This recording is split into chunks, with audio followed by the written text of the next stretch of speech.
Dolores, at yung mga kung saan ka man nagmula or saan mo narinig ang church, welcome ka lagi dito. Pero alam niyo po, higit sa presence mo, higit sa presence ng kung sino man, ang ninanais po nating maranasan sa lugar na ito ay presensya ng Panginoon. Naniniwala po ba kayo doon? Yun din po ba ang inyong desire? Alam niyo po, prayer po natin yung palagi, that everyone who steps in this place will experience the presence of God. Last week po, meron po tayong mga nakasama from Quezon. Probably they're watching ngayon. Hello po sa inyo dyan. Comment nga po kayo. Kami yon mga taga Dolores. Or kung taga saan man po kayo, comment where you are watching from. Kayo po ay welcome na mag-join. Anyway, last week po, sabi po ng mga nakasama po natin from Quezon, ay pumunta po sila sa lugar na ito na bigat sila. Pero pagtungtong daw po nila sa place na ito, sa lahat ng mga naranasan po dito sa church, sabi nila umuwi sila, ang gaan-gaan ang pakiramdam nila. Yung mga problema nila, ramdam nila, yung kabigatan nag-alisan. And yun po yung desire natin. Gusto nyo po ba yun palagi na when people come here, they experience the presence of God? Amen. So, yun po yung desire natin. Ngayon, marami pong mga tao, hindi ko po alam kung ano yung kwento mo, pero sabi mo sa kata mo, mamaya mo ikwento yan.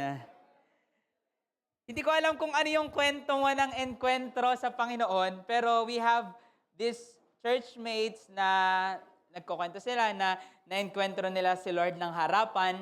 Naalala ko, meron po kaming mga pinag-pray before, especially nung when we are starting to walk in the power of God, na siya'y pinalaya ng Panginoon. Sabi niya, mula nung pinalaya siya ng Panginoon, grabe yung encounter niya kay Lord every day. There are times na nakikita niya yung sarili niya sa harapan talaga ng Panginoon. May time katabi niya si Lord and humihilig lang siya sa Panginoon. So they're having this vision. Personally, hindi pa ako nagkakaroon ng ganong vision how I pray. Na Lord, gusto ko din yung ganon. Dalhin mo naman ako sa langit para makita ko yung meron sa langit. Di ba? I desire that. Sino sa inyo gusto niyo yun? Amen. So iba-iba tayo ng experiences and we have these moments po of thick presence. Probably, ikaw yung tao na pag-step mo dito sa place na ito, you also feel the presence of God. Meron po tayong moments, naalala nyo po nung conference. Even last week po, meron kaming kakwentuhan na sabi nila, pagpunta pa lang nila nung conference, nung sa event center, ramdam na agad yung kakaibang presence ni Lord. Yung description nila, kakaibang presensya. Na parang mararamdaman mo talaga kahit ayaw mong i-feel, wala kang choice kundi ma-feel yung presence ni Lord. Naalala nyo po, ganun po yung experience doon sa mga nakarating. Taas nga po ako nakamay na naka-attend po ng conference noong 2023. Amen. So, may kanya-kanya po tayong experiences ng pagyakap ng presensya ng Panginoon. Meron pong kwento si Smith Wigglesworth. Sabi niya, may time nag-spend siya ng sa presence ni Lord sa kanyang kwarto, sa taas.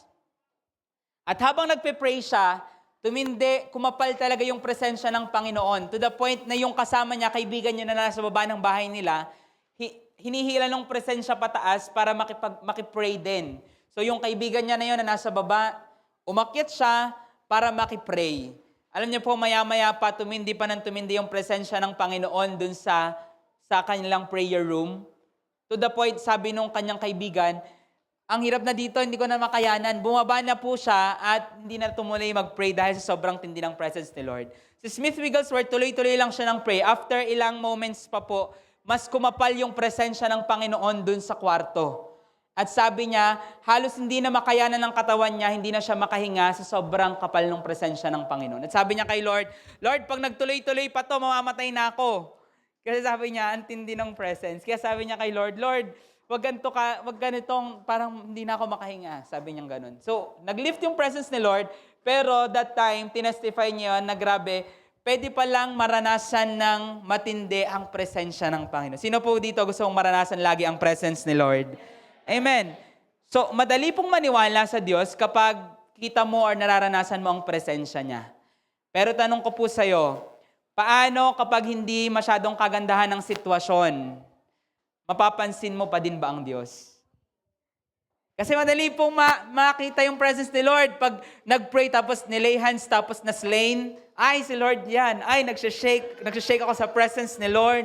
Grabe, may electricity sa kamay ko.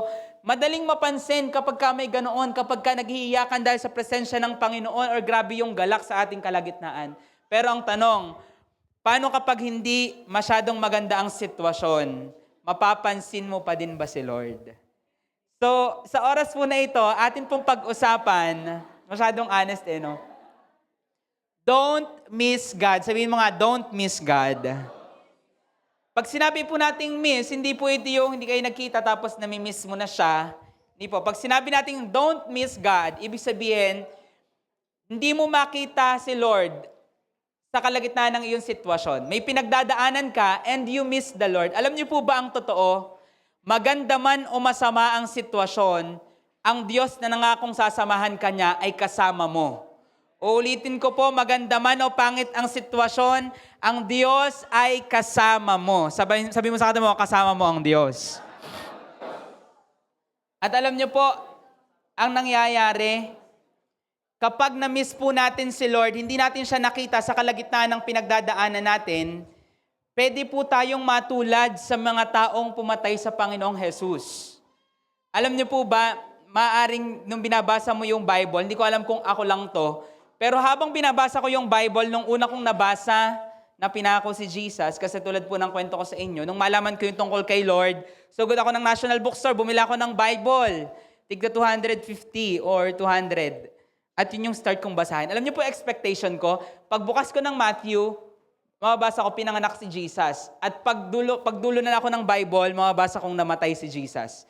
Akala ko ganun po yung laman ng Biblia na tungkol lang sa pagkakapanganak hanggang pagkamatay ni Jesus. Di ko alam, ang dami palang laman ng Bible.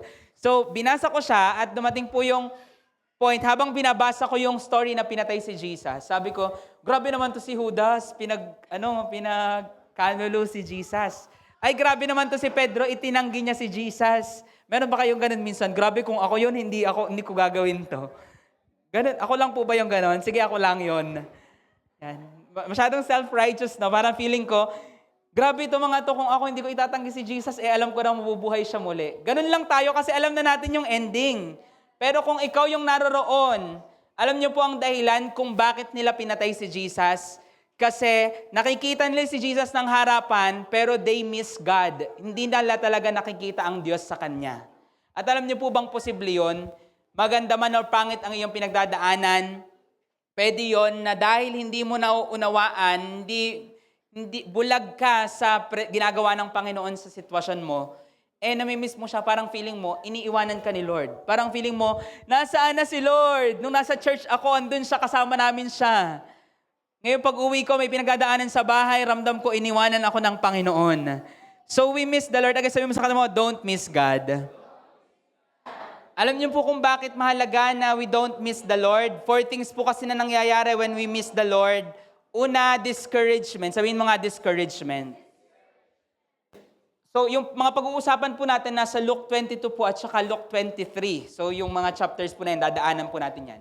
Pero, sa sitwasyon po na ito, nasaan po yung mga disciples nung pinapahirapan si Jesus? Nasaan? Nagtaguan.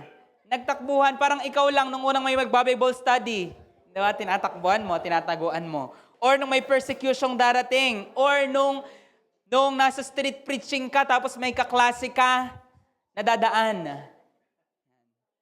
Or may kakilala ka na daraan. So tumatago. Alam niyo po yung disciples, sa sobrang discouraged nila, sa sobrang hindi nila makita ang kapangyarihan ng Panginoon during that time, nung panahon na ipapako si Jesus, ano nangyari? They are so discouraged, iniwan nila ang Panginoon.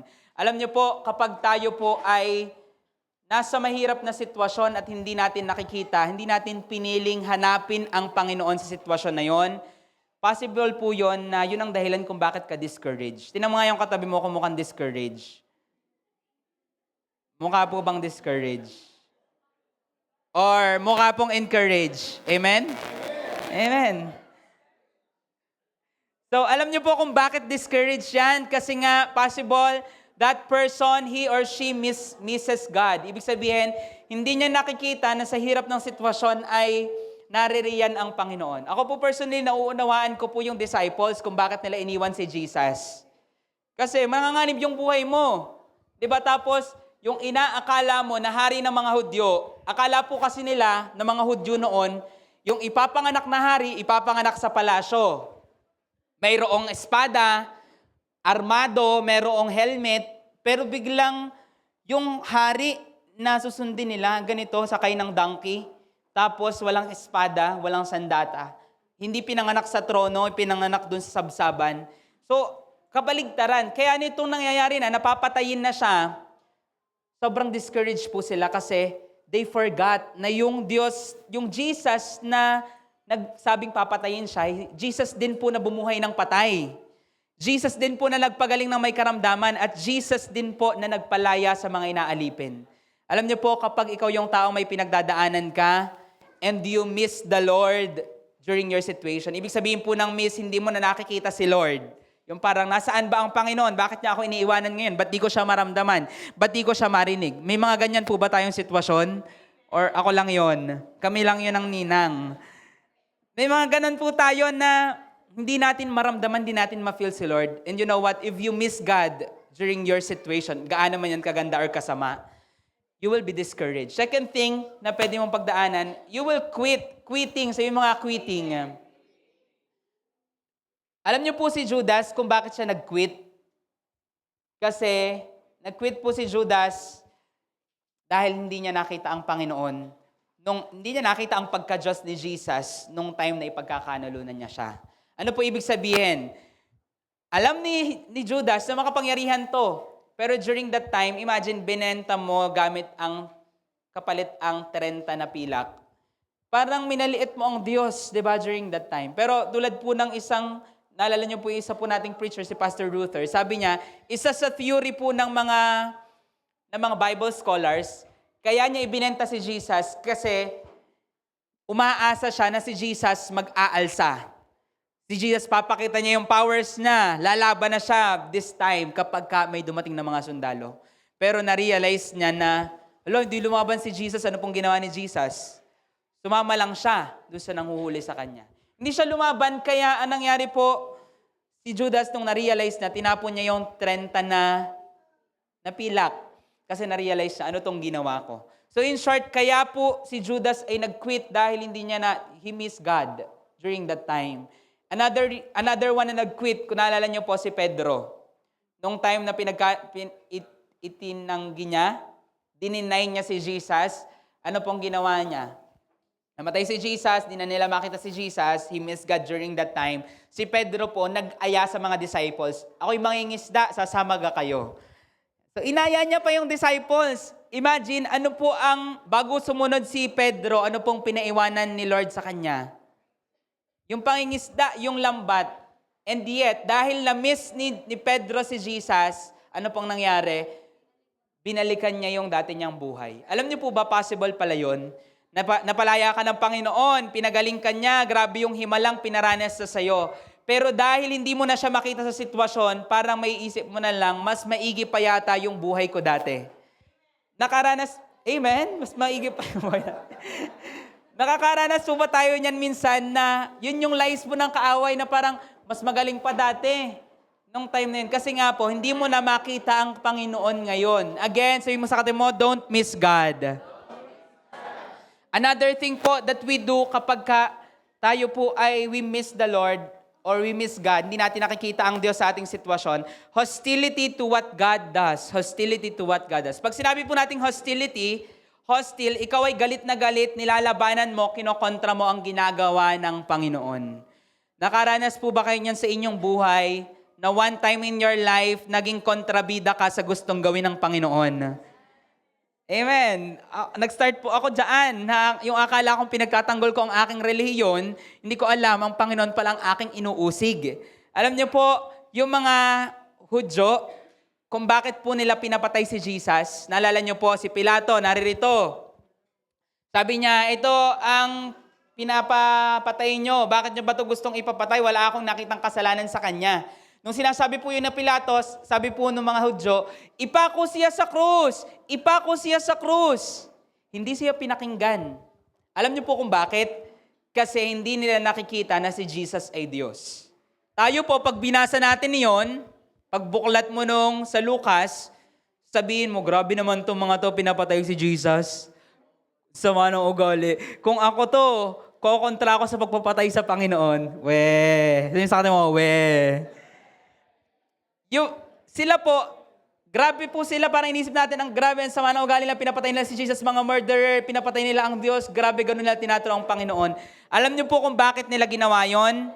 Dahil hindi po nila nakikita na si Jesus ay Diyos. Actually, hanggang ngayon po, marami pong mga Hudyo. Yun po yung pinagpe-pray natin na mas makakilala ang mga Hudyo sa Panginoong Jesus. Ngayon po, hanggang ngayon, marami po sa Israel na hindi po sila naniniwalang si Jesus ay Diyos at tagapagligtas. So, nandun pa po sila sa sitwasyon na yun. Ngayon, kapag tayo po pala, we miss the Lord in our situation, we become hostile or nilalabanan po natin ang ginagawa ng Diyos. Alam niyo po, meron pong tinatawag na post-operative delirium sa larangan po ng medicine. Hindi ko alam kung alam niyo ito sa mga natin dyan. Ito po ay post-operative delirium. Ito po yung sitwasyon na kapag inoperahan po yung isang pasyente, may time po, napapagkamala nilang kalaban yung mga nag-opera sa kanila na doktor. So mula po sa, di ba pinapatulog yung pasyente bago i-surgery. Paggising nila, akala nila kalaban, mananakit sa kanila yung mga doctors. May isa pong situation na paggising po nung inoperahan, akala niya mga alien yung mga doctors. Sabi nila, mga alien kayo, ganyan, anong gagawin niyo sa akin? Nagwala po yung inoperahan. Saalis po siya sa operating table. It took time bago po siya nakalma. So, ang tingin niya sa mga doktor ay kalaban. Alam niyo po ba, ganoon po ang nangyayari kapag may sitwasyon kang pinagdadaanan, tapos hindi mo makita si Lord na nadoon siya kahit nahihirapan ka. Ang ginagawa mo, kinokontra mo, nilalabanan mo, hindi mo alam, tinutulungan ka ng Panginoon sa sitwasyon na yon, pero nilalabanan mo siya. So, may tinatawag pong post-operative delirium ang mga Kristiyano. Na kaya ka pala nasa mahirap na sitwasyon, sinesurgery ka pala ni Lord, pero ang ginagawa mo, kinokontra mo yung ginagawa ng Panginoon sa'yo. Lord, ayaw ko nito. So, yung disciples po, yung mga Hudyo, kung bakit po nila pinatay si Jesus, kasi they miss God during that time. Sabi mo sa atin mo, don't miss God. Last thing po na nangyayari ay foolishness. Sabihin mo nga, foolishness. Yung mga Hudyo po, nakita po natin ang kanila pong kahangalan na ang pinili po nila ay criminal over kay Jesus. Nung nabasa nyo din po ba yun, ganun po din po ba yung naramdaman nyo? Grabe naman itong mga to, criminal yung pinili sa halip na yung Panginoon. Ang tindi nila, ang sama nila. Nung una ko po yung binabasa, ganun po yung na-feel ko din. Pero alam nyo po ba, makikita nyo po, foolish po yung decision nila. Alam nyo po kung bakit naging foolish ang decision nila? Kasi they miss God during that time. Hindi po nila alam na hindi pala yung Diyos yung pinipili nila, kundi yung kriminal. Evil yung pinipili nila instead na si Jesus. So, ganun po yung nangyayari sa atin. Naalala ko po, year 2023, bago po kami ikasal ng akin pong asawa, dumating po kami sa point na halos maghiwalay na po kami. Dumating po kami sa pag-aaway na ganoon na I will choose to decide na maghiwalay na lang po kami, ganyan. Dahil sa tindi ng pinagdadaanan, to the point I was crying to the Lord, na Lord, sure ka ba talaga? Siya ba talaga yung pinili mo para sa akin? Yan. Baka nagkamali ka lang or nagkamali lang ako ng intindi or nagkamali lang kami ng desisyon sa buhay, parang ganyan. So, ganun sitwasyon po. At muntik na gumawa po ako ng foolish decision. Tingin niyo po, ano po yung sitwasyon kaya natin? Hindi ko ma-imagine nung family, nung church, nung ministry, nung mga pinapagawa ng Panginoon, kung ginawa ko po yung foolish decision na yon. Ngayon, buti na lang, sabi mo sa kanila, buti na lang. Kasi during that time, while I was telling God, na Lord, sure ka ba, ganito, ganyan, ganito ba talaga yung design mo para sa amin? Alam niyo po, hindi ako inintindi ni Lord, meron po ako na-receive na malinaw na pangungusap niya. Straight to the point lang, sabi niya, pakasalan mo siya. Imagine, nagrereklamo ako, hindi ko naiisip yung kakilig-kilig tungkol sa amin or yung next season. Wala ako naiisip na ganon. Pero kaya lang ako sigurado na si Lord yun kasi nga iba yung emotion, iba yung isip ko. Pero na-receive ko clearly, pakasalan mo siya. And I was thinking, Lord, sure, ako ba yun? Hindi naman ako yun. Parang iniisip ko, sure ka ba? Yun na ba yung season na yun? And paparating po yung conference noon, year 2023. Sabi ko, sa conference, baka magpo-propose sa kanya. Mga ganun yung tinatanong ko nun kay Lord. So, wala na ako na-receive during that time. One thing is clear, I have to obey. Imagine, when we miss God during the moment na tayo po hirap na hirap, pwede po pala tayong makagawa ng foolish decision. Ako lang po ba ang nakagawa ng mga foolish decision sa buhay ko? Or kayo din po? Ako lang. Amen? Ako lang. Hindi, kayo din, syempre. Alam niyo po, kung alalahanin mo yung mga foolish decision na ginawa mo sa iyong buhay, balikan mo lahat ng yan ngayon. Alam niyo po yung isa sa reason ba't mo yun ginawa? Kasi you miss God during that time.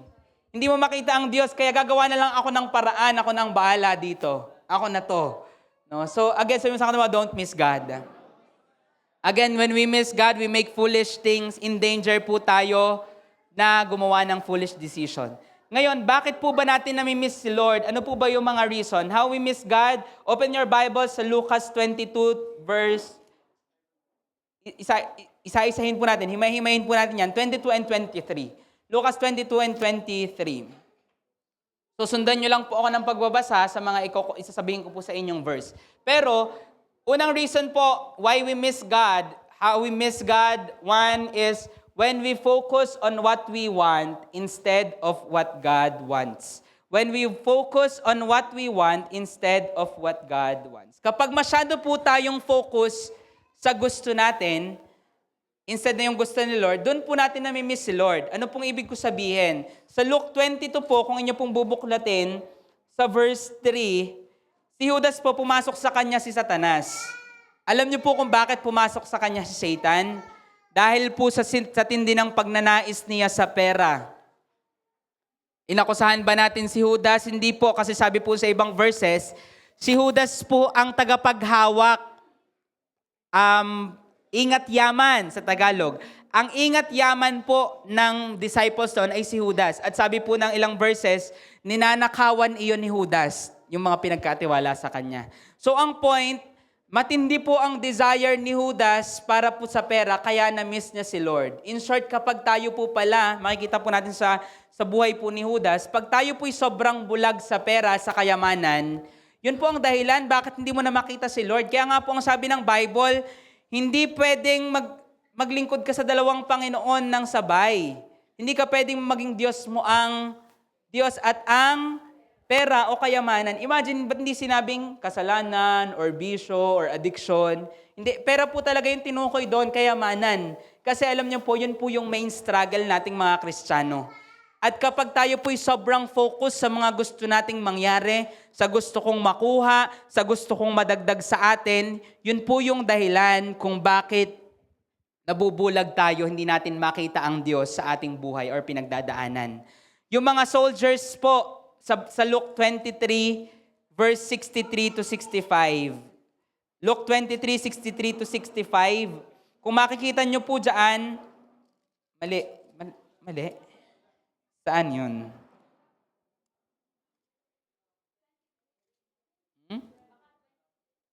Luke 22. Yan, tama. Luke 22, 63 to 65. So, ito po yung moment, pinahirapan po si Jesus. Imagine, kung inyo pong babasahin, sabi po dyan, nilibak at hinampas si Jesus ng mga lalaking nagbabantay sa kanya. Siya'y piniringan din nila at pinagtatanong, hulaan mo sino ang humampas sa iyo. Nagsalita pa sila ng maraming mga panlalait laban sa kanya. Maganda po ba yung ginawa ng mga soldiers? Hindi. Grabe. Sabi sa kanila mo, grabe. Grabe po sila kay Lord. Alam niyo po kung bakit nila ginawa yun sa Panginoon, kung bakit nila na-miss si Lord? Kasi gusto lang nilang gawin yung gusto nila. Alam niyo po ba na meron din pong Satanic Bible? At yung summary po ng kabuuan ng kautusan po ni Satanas, yung Biblia niya, ito po yung sabi, do what you want. Gawin mo ang gusto mo hanggat wala kang tinatapakang tao. Maganda po, pangit. Maganda po talaga. Yun po ang katuroan ng mundo. Parang normal naman. Parang gawin mo ang gusto mo hanggat wala kang tinatapakang tao. Pero, pangit, bakit kasi sarili mo lang yung sinusunod mo? Hanggat masunod yung sarili mo, basta wala kang inaagrabyadong tao, gawin mo. Alam niyo po, delikado po iyon. And yun po ang dahilan kung bakit yung mga sundalo, ginanon nila si Jesus kasi gusto ko lang to, trabaho namin to, papahirapan namin, binigay ito sa amin, pahirapan ko to ng matindi. Naranasan niyo po ba yun minsan magpahirap ng ibang tao? For example, merong gawain sa school, tapos ikaw yung officer. Yan. Dahil officer ka, ikaw ang magboboss-boss dun sa sa school. No, yung iba, meron po mga post, ang saya daw sa camp, dun, yung para sa mga organizers kasi sa youth camp, pinahihirapan nila yung mga kabataan.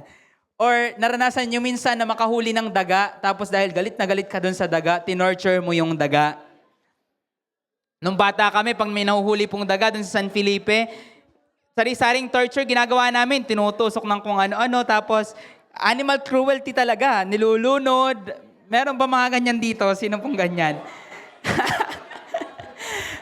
Alam niyo po, yung mga sundalo, kung bakit nila nililibak si Jesus, grabe nilang pahirapan, kasi feel nila, ay trabaho namin to, ito lang mang to-torture tayo. Gusto lang nilang gawin yung gusto nila. Delikado po yan. Sabihin sa mga, delikado yan. Delikado po yan na gusto mo lang gawin yung gusto mo at hindi yung gusto ng Panginoon. Kasi yun po ang dahilan kung bakit hindi nila nakitang Diyos si Jesus, kung bakit nila pinatay si Jesus, kasi gusto lang nilang gawin ang gusto nila. Yung mga Hudyo po, galit na galit sila kay Jesus sa Luke 23 verse 18 to 19, kung inyo pong titingnan at bubuksan. Sabi po nila, alisin ang taong ito, palayain si Barabas para sa amin. Ito'y isang taong nabilanggo dahil sa isang paghimagsik na nangyari sa lungsod at dahil sa pagpatay ng tao. Imagine, murderer. Mamamatay tao po ang pinili nila kaysa kay Jesus. Alam niyo po kung bakit nila ginawa yon? Kasi trip lang nilang i-mock si Jesus. Again, makikita po natin, delikado kapag yung gusto mo lang yung gusto mong mangyari at hindi yung gusto ng Panginoon. Kaya mo namimiss si Lord kasi masyado kang focus sa iyong gusto. Kung bubuksan niyo po yung sa verse 8, babasahin niyo po yung verse 8 sa chapter 23, sabi po dito, si Herodes, nung dinala si Jesus kay Herodes, ano pong reaction ni Herodes? Sabi dyan, natuwa po siya. Alam niyo po kung bakit siya natuwa? Kasi gusto niyang makakita ng himala ni Jesus. Gusto na balitaan niya, nagmulat yung bulag gamit ang putik, gamit ang laway mo, or lumakad yung pilay, or nabalitaan ko, binuhay mo daw yung patay. Grabe, gusto kong makakita ng himala. Si Herodes po, kaya siya tuwang-tuwa kasi may gusto din siya na makita. Gusto niyang makita ang himala, pero hindi niya gustong makita si Jesus. Hindi talaga si Jesus ang gusto niya. Alam niyo po, nabubulag pala tayo para hindi natin makita ang Diyos sa pinagdadaanan natin. Kapag gusto mo lang yung himala, gusto mo lang yung provision, gusto mo lang yung kagalingan, gusto mo lang yung paglaya, pero hindi talaga si Jesus ang gusto mo. Alam niyo po ba na possible yon? Sino ba naman ditong aayaw ng provision? Sino po dito gusto mo ng provision ng Panginoon? Amen. Sino dito gusto mo ng kagalingan mula sa Panginoon? Gusto mo ng kalayaan mula sa Panginoon? Lahat tayo, sino ba naman tatanggi? Pero kapag ka pala sobra kang focus sa gusto mong makuha, more than sa gusto mo ang Panginoon, dun yung dahilan kung bakit hindi mo na makita ang Panginoon sa pinagdadaanan mo. You're praying, Lord, I pray for provision. I pray, Lord, itawid niyo po ako sa pinagdadaanan ko pong ito. Na sobrang tindi ng paggugusto mo doon na hindi na pala ang Panginoon ang gusto mo. Lord, gusto ko ng kagalingan, pero kaya pala kagalingan yung gusto mo para makakabalik ka na ulit sa kasalanan mo pag pinagaling ka ng Panginoon. At hindi pala ang Panginoon mismo. Alam niyo po, when we are so focused in what we want, instead sa gusto po ng Panginoon, delikado yan. Sabihin sa kanila, delikado yan. Yun ang dahilan po kung bakit hindi natin nakikita ang Panginoon. Minsan, hindi mo nararamdaman si Lord, hindi dahil lumayo siya, kundi dahil sa iba ka na nakatingin. Di ba, minsan napapatanong ka, nasaan na si Lord? Ano na, nasaan na, hindi ko na siya maramdaman. Magpe-pray ako ang dry, magwo-worship ako, hindi ko na ma-feel, nasaan na si Lord, ba't di ko na siya maramdaman? Nagpunta ako ng church, nagpunta ako ng bahay, sari-sari na umakyat pa ako ng bundok, na humiwalay pa ako ng outing para lang hanapin ang Panginoon. Hindi ko talaga makita ang Panginoon. Alam niyo po, hindi mo maramdaman minsan ang Panginoon, hindi dahil lumayo siya, kundi dahil sa iba ka na nakatingin. Naalala niyo po, nung bago mong nakilala si Lord, kilig na kilig ka, tuwang-tuwa ka kay Lord, to the point na lahat ng nakikita mo na be-bless ka. may dumaang jeep nakalagay, ang Diyos ang gabay. Yes, Lord, kayo po ang gabay ko. Thank you, Lord, kasama ko kayo today. May nag-post kang friend na 316 yung likes. Grabe dyan, 316. For God so loved the world.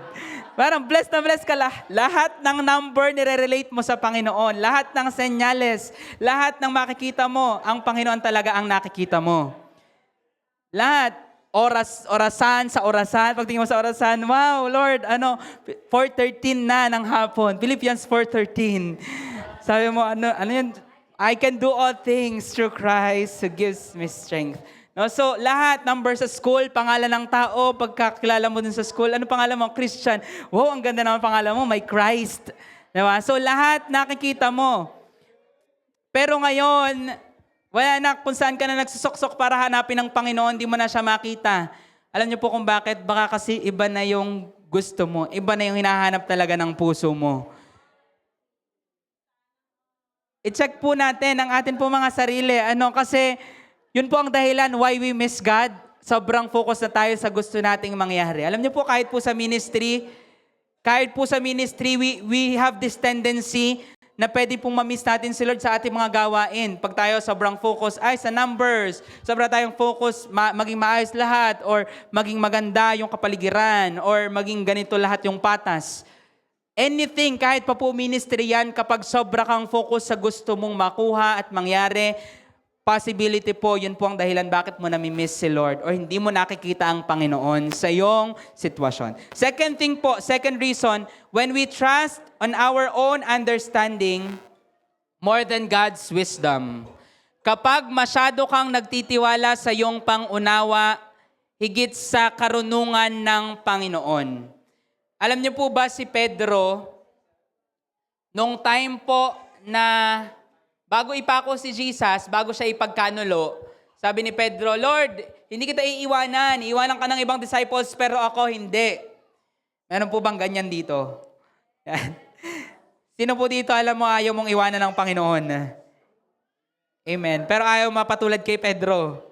Si Pedro po, sabi ni Lord sa kanya, hindi mo ako iiwanan. Alam mo ba, Pedro?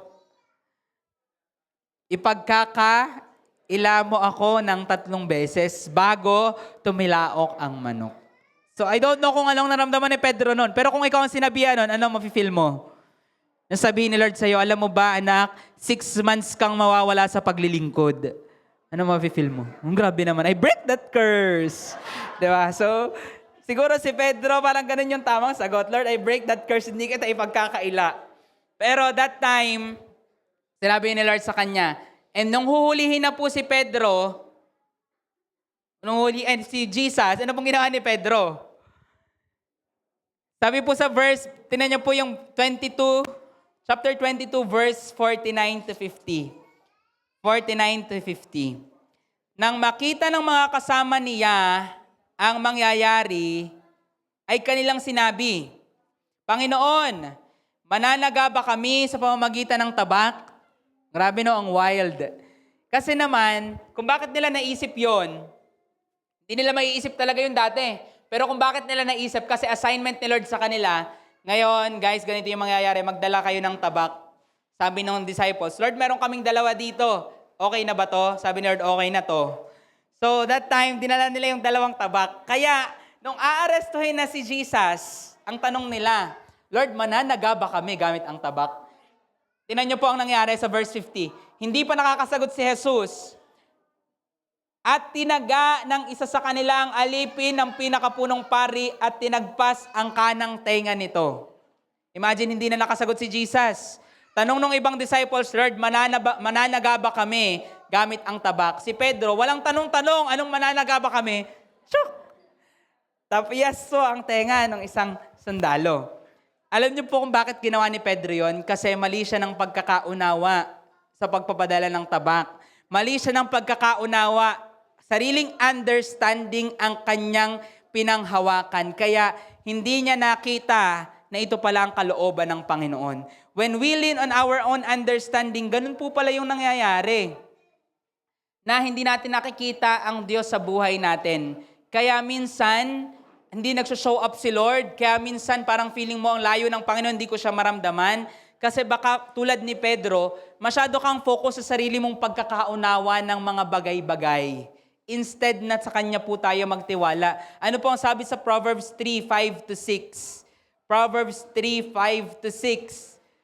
Meron po ako dito na English version, then pwede nyo pong i-open din sa Tagalog ninyo. Sabi dito, trust in the Lord with all your heart. And, sabay-sabay nga po, 1, 2, 3.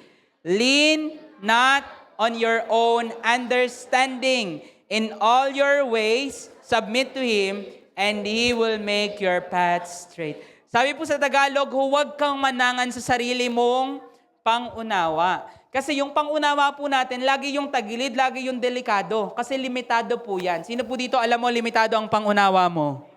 Amen. So, kung limitado yan, o pagkakatiwalaan ba yan? Hindi. Kaya wag ka dyan magtiwala. Sabi sa kanila, wag ka dyan magtiwala. Ang nais po ng Panginoon, sa Kanya po tayo magtiwala. Alam niyo po kung bakit si Lord, sobra siyang confident. Alam niyo po kung bakit sobrang confident si Lord na sa Kanya lang tayo magtiwala ng buong puso. Kasi alam ng Panginoon, kaya niya. Sabi sa kanila, kaya ng Diyos. Ito po yung kakayanan ng Diyos. Buksan niyo po ang inyong mga Bible, Isaías 55:8. Isaías chapter 55, verse 8. Sabi po ni Lord, sapagkat ang aking pag-iisip ay hindi ninyo pag-iisip, niyang inyong pamamaraan ay aking mga pamamaraan, sabi ng Panginoon. So kapag alam ni Lord yung kanyang gagawin, alam ni Lord yung kanyang ginagawa, kaya pwede kang magtiwala sa Kanya. Alam niyo po yung mga kriminal, kung open niyo po ang inyong mga Bible sa chapter 22 ng Luke, sa kanina po nating binabasa, verse 39-43, Luke 22, 39-43. Yung mga kriminal po na katabi ni Jesus, nag-uusap po sila. Sabi po dito nung, tama ba? 29. Baka po 23 pala. Yan, tama. 23 po pala. Luke 23, verse 39-43. Sabi po dito, patuloy siyang pinagtawanan ng isa sa mga kriminal na ipinako na nagsasabing, hindi ba ikaw ang Kristo? Iligtas mo ang iyong sarili at kami. So sa katabi po ni Jesus, may dalawa ding ipinako. Parehas po silang kriminal. Si Jesus lang po ang hindi kriminal.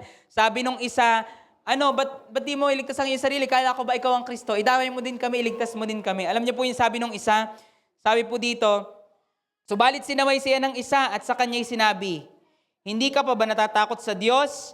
Yamang ikaw ay nasa gayon ding hatol ng kaparusahan? Tayo ay nahahatulan ng matuwid, sapagkat tinanggap natin ang nararapat na kabayaran sa ating mga gawa. Subalit ang taong ito'y hindi gumawa ng anumang masama. Verse 42, sinabi niya, Jesus, alalahanin mo ako pagdating mo sa iyong kaharian. Verse 43, at sumagot siya, katotohanang sinasabi ko sa iyo, ngayon ikaw ay makakasama ko sa paraiso.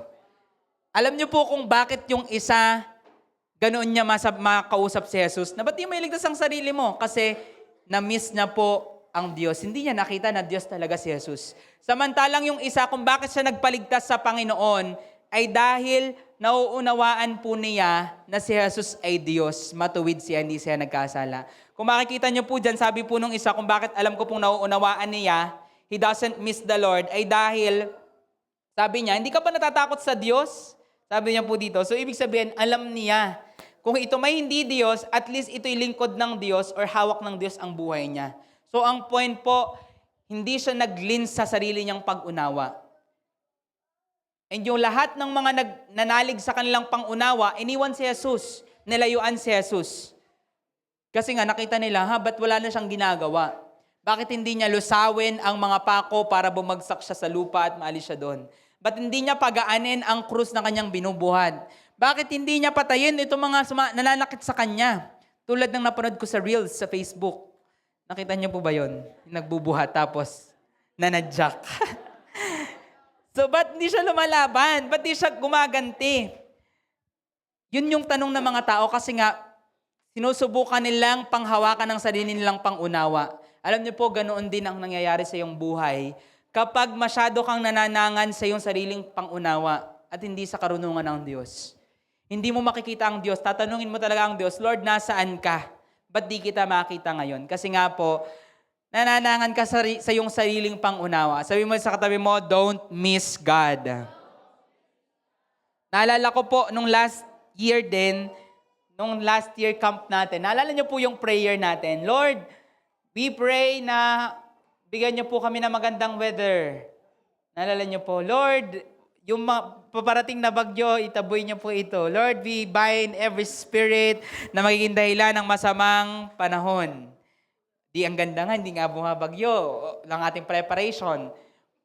Kahit nung gabi, the night before, pagdating po ng kaarawan, ano po nangyari? Halos lumubog po ang buong Taysan, ang buong Batangas sa bagyo po na yon. Alam niyo po, ang nakakatawa pa doon, nung uwian na, umalis na din yung bagyo. Baha na lang yung natira. So, kahit po nung araw na yon, the first day I was crying to the Lord. Umakit po ako ng second floor nung isang room, tapos nagpipray ako doon. Lord, ano nangyayari? Ba't ganito? Hindi ito yung iningi namin. Lord, patilain niyo naman po yung bagyo. Kasi naawa po ako doon sa mga tao. Nagdadatingan sila, mga basang sisiyo doon sa waiting area. Yan, so hindi makalakad, mga hirap na hirap po nandoon lang, maglulugaw. So, sa sarili po nating pangunawa, ano itong nangyayari? Parang, ba't kabaligtaran ng mga idinanalangin po namin? Pero, ang karunungan pala ng Panginoon ay ipapakita niya na mas malakas ang kanyang presensya sa anumang bagyo. Na yung kanyang presensya ay hindi nakabase sa ganda ng paligid, sa ayos ng panahon, kundi nakabase sa kung sino siya. So in short, madalas kapag sa sarili natin tayong pangunawa nakabase, mapapatanong ka talaga, ano to pinagdadaanan ko? Pero pag sa wisdom ni Lord kananangan, sinabi ng Panginoon, alam ko ang lahat ng ginagawa ko, hindi mo ma-miss si Lord sa pinagdadaanan mo. Makikita mo pa rin siya. Sabi mo sa kata mo, don't miss God. Pangatlo po na reason bakit mo nami-miss si Lord sa iyong pinagdadaanan is when we focus on pleasing others instead of pleasing God. Pag masyado po tayong focus na paluguran ang tao kaysa paluguran ang Diyos, yan po yung dahilan kung bakit hindi mo na makita ang Diyos sa iyong pinagdadaanan or sa iyong sitwasyon. Kung naalala nyo po, sa Lucas 22 verse 51, kadugsong po nung binasa natin kanina, nung natapyas ang tenga nung isang sundalo, ano pong ginawa ni Jesus? Binalik. Tingin nyo po, kung ikaw ang natapyasan ng tenga, ano pong mararamdaman mo? Palahaw ka na siguro sa sobrang sakit. Di ba? So, matindi po yung pinagdadaanan ng tao na yun, tapos ikinabit ni Jesus. Anong mararamdaman mo na ikinabit ni Jesus yung tenga mo? Mamangha ka. Wow, amazing. Ano yun? Ano to? Hindi talaga siya tao. So, may pagkakataon ka ng magsisi, nauhulihin mo si Jesus. May pagkakataon ka na sanang sabihan yung ibang sundalo na guys, kinabit niya yung tenga ko, kita nyo naman siguro. Yung huhulihin natin, hindi pala iyan tao na simple. Tutuloy pa tayo. So, walang ganong nangyari. Ano po nangyari? Anong ginawa ng mga sundalo? Tuloy pa din sila sa pag-aresto. Alam niyo po yung tawag doon, bulag. Sabihin mo nga, bulag. Ginawang ka na ng himala, ginawang ka na ng maganda, pero hindi mo pa rin nakita ang pagiging Diyos nung nasa harapan mo. Alam niyo po ba na ganun po yung nangyayari? Dahil ang desire po ng mga sundalo, sundin yung nag-utos sa kanila, paluguran ang tao instead na ang Diyos, hindi na nila nakita ang Diyos na nasa harapan nila mismo. Alam niyo po, ganun po yung nangyayari sa atin when we are too focused on pleasing people, pleasing others more than God. Hindi natin nakikita ang Panginoon.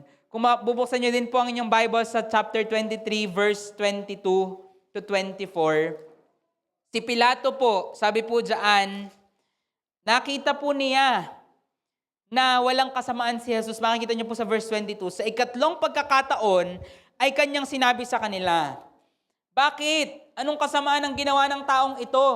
Wala akong nakitang anumang batayan para sa parusang kamatayan. Kaya't siya ay aking papahagupit at saka palalayain. Sabi po sa verse 23, imagine, decided na siya. Walang mali dito. Gamit ang aking authority, papalayain ko siya, hindi ko siya papahagupit ko na lang ito, tapos palalayain na. Sabi po sa verse 23, subalit, pinipilit nilang hingin na ipinagsisigawan na siya'y ipako sa krus at nanaig ang kanilang tinig. Kaya tingnan nyo po, kahit alam na ni Pilato ang tamang gawin, tingnan nyo po ang ginawa niya, verse 24. At pinasya ni Pilato na ipagkaloob ang kanilang hinihingi. Tingin nyo po, alin ang mas tamang dapat ginawa ni Pilato? Palayain si Jesus. Pero kahit yun ang tama, ang ginawa po nila yung sinasabi ng crowd kasi gusto niyang paluguran ang mga tao. Ngayon, i-assess po natin ang ating mga sarili. Sa iyong sitwasyon, pinipili mo bang paluguran ang Diyos o paluguran ang iyong mga tropa? Kaya hindi mo na makita ang Diyos sa iyong buhay. Paluguran ang mga tao sa paligid mo dahil takot ka na mahusgahan sa iyong pananampalataya. Ano po ang iyong sitwasyon? When you choose to please others more than God, yan po ang dahilan bakit di mo na makita ang Diyos sa buhay mo. Because you choose to please others. Alam niyo po, sino po dito taas ang kamay nakakilala kay Katy Perry? Katy Perry, sa generation ko po, generation namin, mga millennials, Gen Z.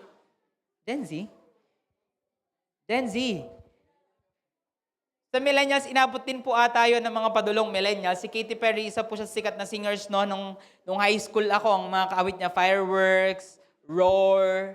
Alam niyo po yung mga songs na yan. Yan yung songs niya. Alam niyo po ba, si Katy Perry ay Kristiyano nung siya po ay bata. Siya po ay anak ng mga pastor. Sino po dito ang fan ni Katy Perry na may alam noon? So dahil hindi nyo alam, hindi talaga kayo fan ni Katy Perry. And that's okay. So, siya po ay, at the age of 16, dahil siya nga po ay anak ng mga pastor, magaling siyang kumanta, nag-release po siya ng mga songs, Christian songs, nung panahon po na yon. Pero, yung mga tao sa paligid niya, sabi niya hindi kasi sikat sa Christian songs na yan. Huwag Christian songs ang kantahin mo. Kumanta ka nito mga worldly songs at sisikat ka.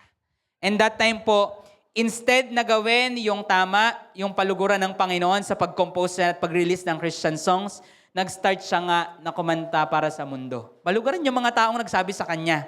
At alam niyo po, few years after sumikat nga siya, naging tanyag ang kanyang pangalan, at dumating yung point sa isang interview, sinabi niya po sa nag-interview sa kanya, I sold my soul to the devil.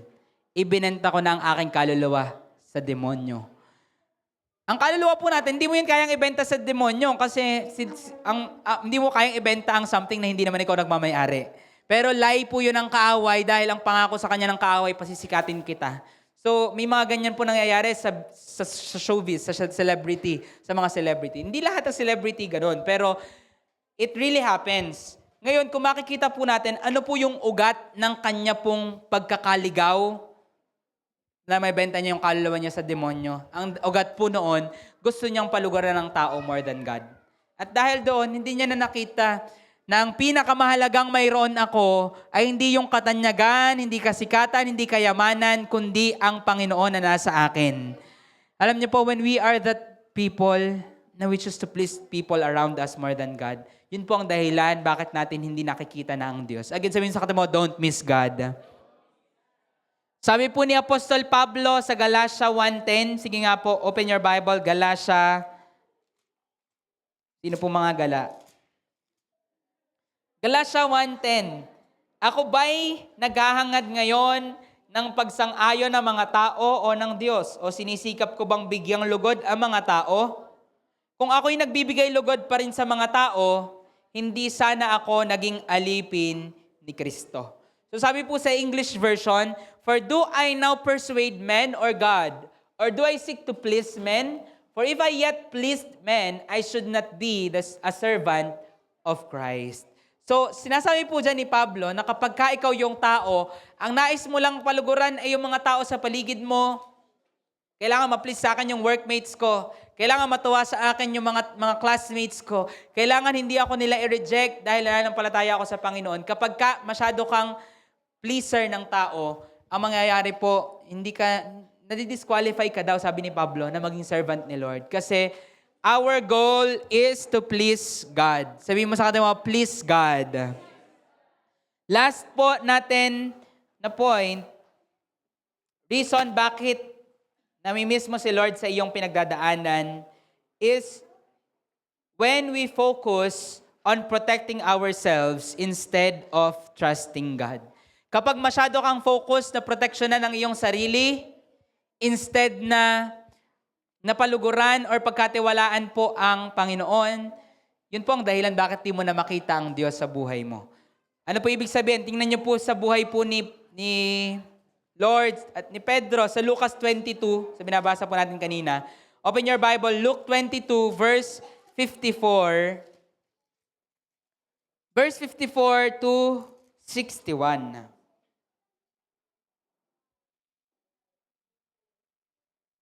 Yan. Si Pedro po, sabi dito, at kanilang dinakip po si Jesus, inilayo at dinala sa bahay ng pinakapunong pari. Si Pedro ay sumunod mula sa malayo. Naalala niyo po yung storya na ito? Sumunod si Pedro, tinitingnan niya from afar yung gagawin kay Jesus, at nakita siya ng, may nakakita sa kanya. Ano pong sabi? Uy, ikaw yon. Ikaw, kasama kanyang Jesus na yan. Sabi niya, ano pong sagot ni Pedro? Hindi ko siya nakikilala, sabi niya sa babae. Tapos maya-maya pa, sabi ulit, nakita siya ng isa, sabi, uy, ikaw, isa ka rin sa kanila. Sabi po ni Pedro, Ginoo, hindi ako. Sabi ni Pedro, wag ako, iba na lang. So, the third thing nangyari, meron ulit na naman na nakakita at sabi ni Pedro, Ginoo, hindi ko nalalaman ang sinasabi mo. At during that time, tumilawak ang manok, napatingin siya kay Jesus, nagkatinginan silang dalawa, at umiyak ng matindi po si Pedro dahil naramdaman niya, ikinaila niya nga si Jesus. So, ang rason po kung bakit na-miss ni Pedro ang Diyos during that time ay dahil masyado siyang focus na proteksyonan ang kanyang sarili. Alam niyo po ang sabi ng Panginoon, kung gusto mong maging tagasunod ng Diyos, hindi mo na dapat mahalin ang iyong sarili.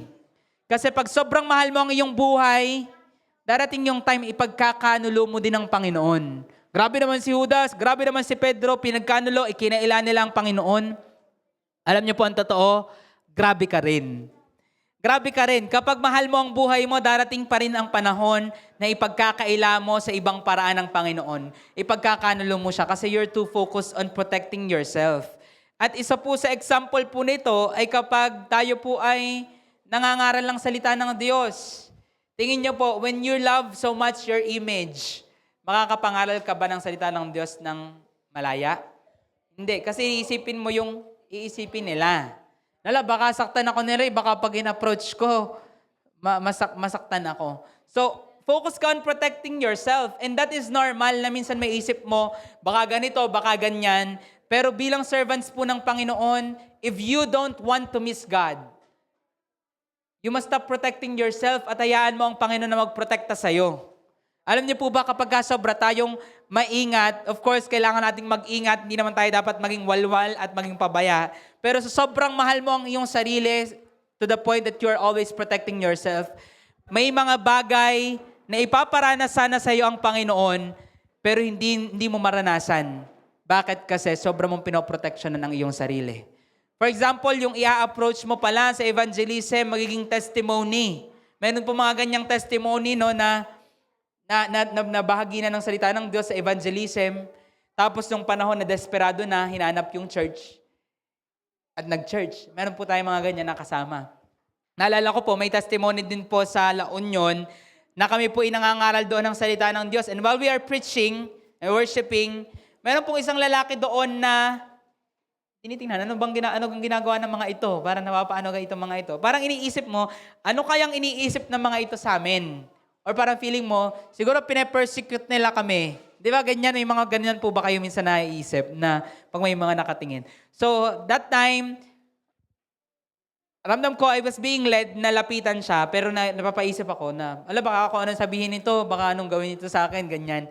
So, that time, nag-decide po ako, kahit may mga ganong hesitation, to come near him at kausapin siya. So, nag-confess po siya sa akin na sabi niya, atheist siya. Hindi siya naniniwalang may Diyos. Pero that time, I shared to him na almost atheist na din ako dati. Halos questionin ko na ang Diyos during that time. I testified to him na totoong Diyos, naranasan ng aming family. Kinuwento ko lahat sa kanyang testimony. Alam niyo po, nag-end up na natapos po yung usapan namin, na sabi niya, gusto niya na ding mapalapit sa Panginoon. At hindi lang po yon. After po no, lumipas na, umalis na po kami ng La Union. Few months after, nag-message po siya sa akin. Sabi niya, Kuya, thank you po sa pag-approach siya po sa akin noon kasi nalinawan po ako. Ngayon, masasabi ko po na meron na akong connection sa Panginoon. Marunong na po ako mag-pray, magbasa ng Bible, at umaatan na din po ako ng church.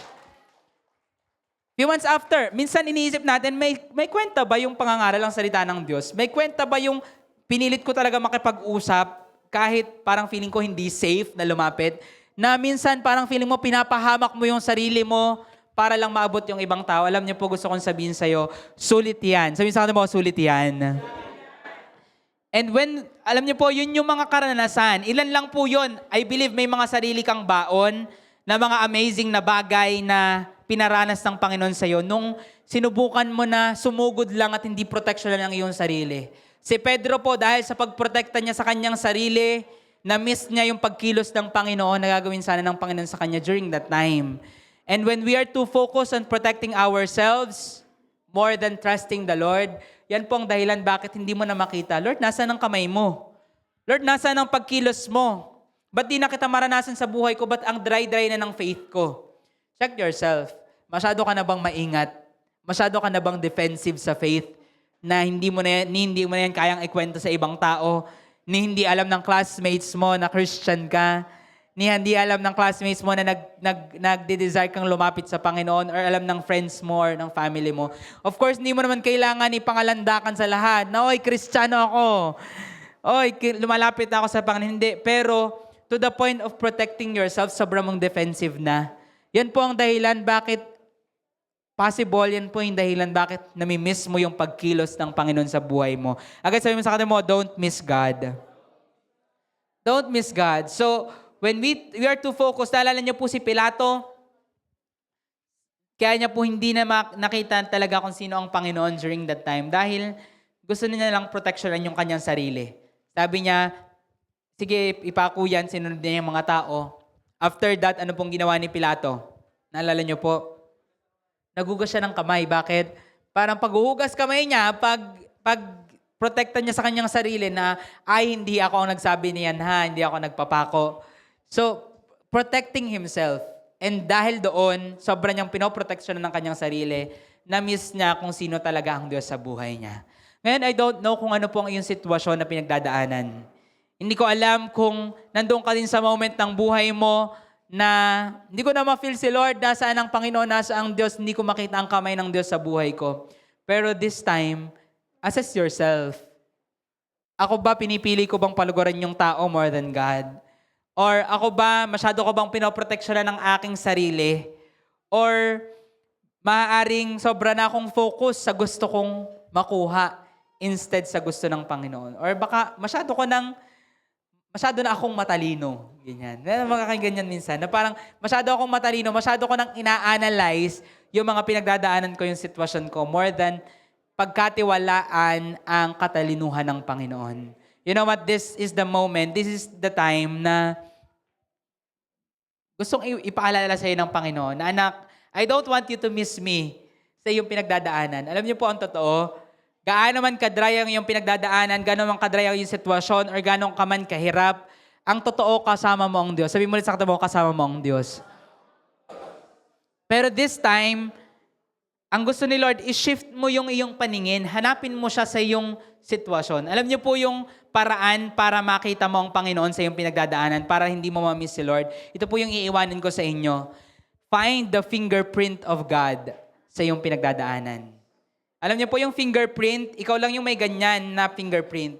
Hindi yung kamukha ng fingerprint ng katabi mo. Kaya kapag may krimen na nangyari sa isang crime scene, ano pong ginagawa ng mga nag-iimbestiga? Hinahanap yung fingerprint at hahanapin nila kung kanino baga itong fingerprint dun sa mga suspect. So, dahil yun po ay kamay nung kriminal na kumilos dun sa crime scene. Alam niyo po ba, ang totoo, ang Diyos ay may fingerprint din sa buhay mo. Sabi mo sa kanila, may fingerprint din sa'yo ang Diyos. Gaano man yan ka-rough, gaano man yan katindi, gaano man yan kalala yung pinagdadaanan mo, naririyan ang kamay ng Diyos. Pero baka kaya namimiss mo ay dahil masyado ka ng focus sa gusto mong makuha. Sobra kang focus dun sa prayer focus mo to the point na nalimutan mo na yung dinadalanginan mo na siya talaga dapat ang gustuhin mo. Or sobra kang focus na i-please yung ibang tao. Or sobra kang focus sa iyong pagkakaunawa ng mga bagay. Or masyado kang defensive na gusto mo lang ingatan ng sarili mo instead na pagkatiwalaan ng Panginoon. You know what? This is the time. Tayo po lahat ay magsitayo. This moment, naniniwala po ako na gusto ulit iparanas ng Panginoon sa iyo yung kanyang presensya, yung kanyang pagmamahal. That even after you go home mula po sa lugar na ito, muli mong makita na grabe ito nga pala, kumikilos nga pala ang Diyos sa buhay ko. Alam niyo po ba na iba yung pagkilos ng Diyos sa katabi mo at sa iyo? Maaring yung katabi mo, sobrang niyang vocal, grabe ganito ginawa ni Lord. Grabe ganito yung naranasan ko, nagpagaling siya. Grabe gumawa siya ng himala. Pero sa'yo, pag tinignan mo yung pagkilos ng Panginoon sa buhay mo, nasaan si Lord? Amen. Nasaan si Lord sa pinagdadaanan ko or sa sitwasyon ko? You know what? Nais ulit iparealize sa'yo ng Panginoon, anak, naririyan ako. And God will show you, gaano man yan katindi, kahigpit, kasama yung pinagdadaanan mo, naririyan ang kamay ng Diyos. And that is our prayer today. The Lord, start showing up once again in our lives. Start showing up once again, Lord. Ipakita nyo po sa amin, ipaunawa at ipaalam kung nasa saan po kayo sa amin po mga buhay. Lord, nais po namin kayong muling makita at maranasan. Iparanas po ang inyong sarili. Come on, just start to talk to the Lord right now. Start to talk to the Lord right now. Let Him show Himself unto you today. Yes, Lord, show up, God. Show up, God. And you know what? Yung pinag-usapan po natin today, ay pagpapakita po ng pagkamatay ng Panginoon sa krus ng Kalbaryo na maaring yung story po na yon ay puno ng mga tao na itinatwa, tinalikuran, binitawan ng kanilang pananampalataya, pinatay ang Panginoong Jesus. Alam niyo po ang totoo, if we are in that place, possibly we will miss God as well. And you know what? Ayaw po ng Panginoon na ulitin mo yan ng paulit-ulit sa buhay mo na sa mga pinagdadaanan mo, you question Him, Lord, nasaan ka? Lord, ano na ang iyong ginagawa ngayon? Ba't di kita makita? And this is the time na hayaan na mula po sa ating mga puso ay patuloy po natin siyang kilalanin sa atin pong kalagitnaan. Okay lang po ba this time? Simulan po nating awitan ng Panginoon. Let's start to sing praises unto Him, na purihin ang Kanyang pangalan for all that He has done. And at the end of our singing, sa end po ng ating pag-worship, atin pong paniwalaan that God is showing Himself up to all of us. Come on, let's right now sing. Nakatuon sa Kalbaryo, doon si Jesus ay namatay, siya'y sugatan, paa at kamay, manliligtas, Inayubay, bangkay niya ay ibinaba. nilagak siya Sa libingan, tinapay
Yes, Lord, pinupuri po namin ang inyong pangalan sa lahat ng inyong kadakilaan at kabutihan sa amin. Salamat po sa buhay na walang hanggan. Salamat po, Panginoon, sa pagkamatay sa krus ng Kalbaryo para sa amin. Tanggapin niyo po, Panginoon, ang papuri ng inyong mga anak. Come on, church, purihin. Yes, Lord, we worship you, God.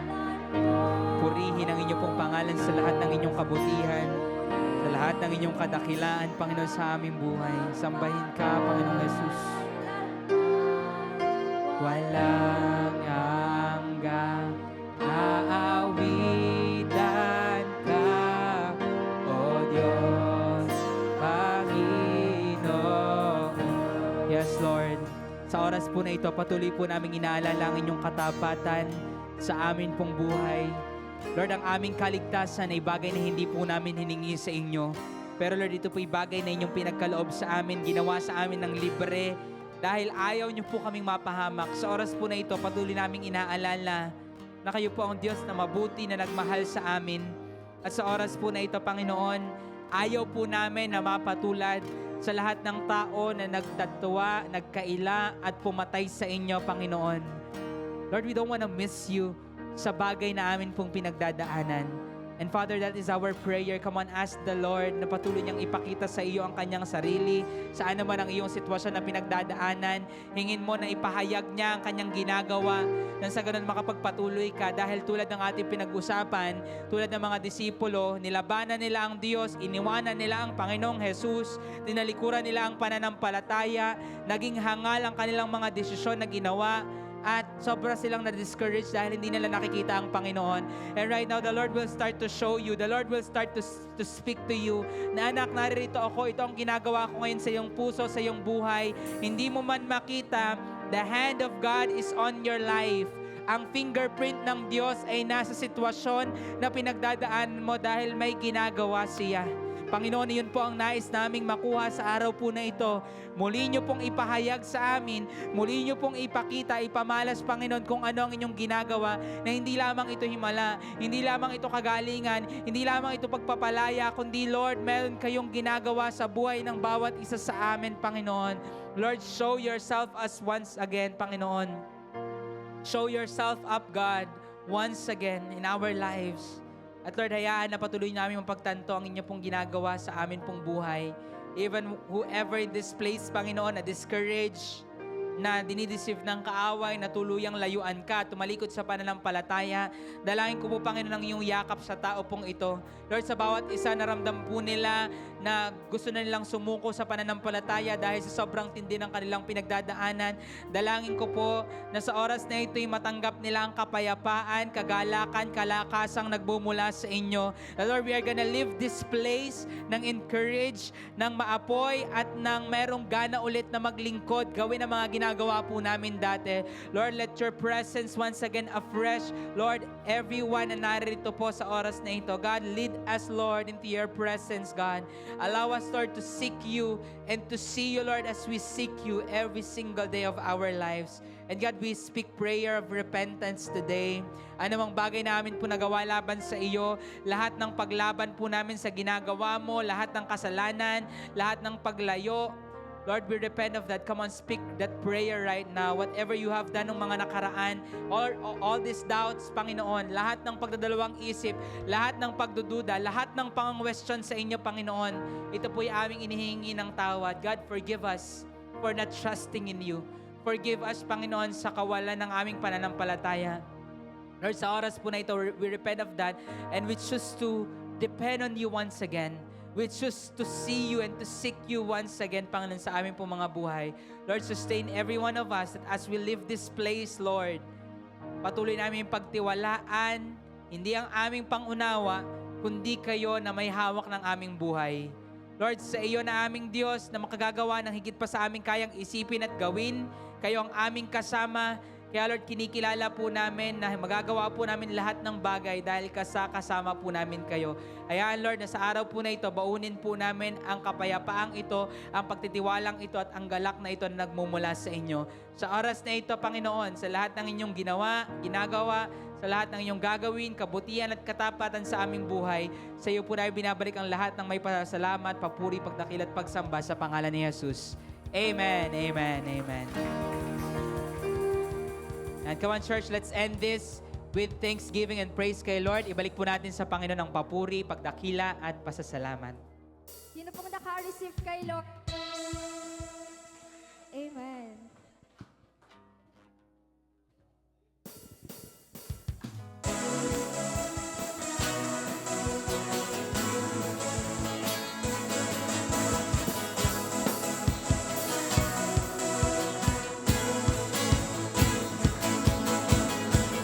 Sa bawat umagang kay ganda, simulang magpuri sa Kanya, itaas ang kamay at umawit na. Sa bawat